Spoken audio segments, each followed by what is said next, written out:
আসসালামু আলাইকুম রহমতুল্লাহ। ফজরের নামাজের পর হাঁটতে বেরিয়েছি। তো যেহেতু ফজর নামাজে উঠতে আমরা অনেকে স্ট্রাগল করি, ইভেন আমি একসময় স্ট্রাগল করেছি। তো ভাবলাম এটা উঠার জন্য কিছু টিপস আপনাদের সাথে শেয়ার করি। টিপস ঠিক না, মানে একদম সাধারণ বিষয়, আমরা সবাই জানি, জাস্ট রিমাইন্ডার হিসেবে আর কি। তো এখানে তিনটা বিষয় খেয়াল রাখা যায়। এক নাম্বার হচ্ছে তাড়াতাড়ি ঘুমানো। এটা আসলে কোনো বিকল্প নেই। যত ধরনের যত ফ্রেমওয়ার্ক যা কিছু থাকুক, আপনাকে আসলে তাড়াতাড়ি ঘুমাতে হবে। তো মাঝে মধ্যে দেরিতে ঘুমালে উঠা যায়।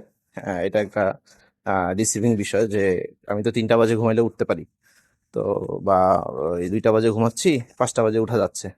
তো এটা আসলে মাঝে মধ্যে উঠা যায়, কিন্তু রেগুলারলি এটা মেনটেন করার জন্য আপনাকে তাড়াতাড়ি উঠতেই হবে। হ্যাঁ। আর ওই দেরি করে ঘুমিয়ে অ্যালার্ম টালার্ম বা অন্য কিছু সাহায্যে উঠে আপনি কনসিস্টেন্সি বজায় রাখতে পারবেন না। তো প্রথমত এটা 10:30 11টা, সর্বোচ্চ 11:30টার মধ্যে ঘুমিয়ে যেতে হবে। ভালো হয় 10:30 11টার দিকে ঘুমাইলে।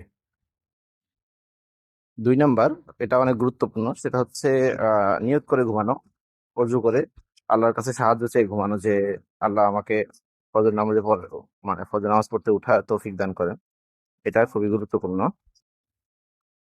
আর 3 নাম্বার হচ্ছে মোবাইলটা সাথে না নিয়ে ঘুমানো। মোবাইল সাথে নিয়ে ঘুমালে আপনার ঘুমাইতেও দেরি হবে।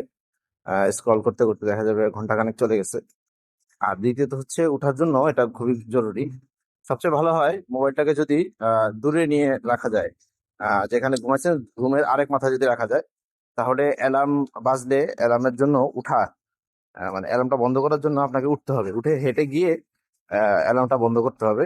এটা উঠার জন্য আহ, সহায়ক। তো এই তিনটাই খুবই সিম্পল টিপস, আমরা আসলে জানি। দেখেন, তিনটা যদি চেক করা যায় তাহলে আশা করি আপনার ফজরে উঠার রেট আরো বাড়বে ইনশাল্লাহ।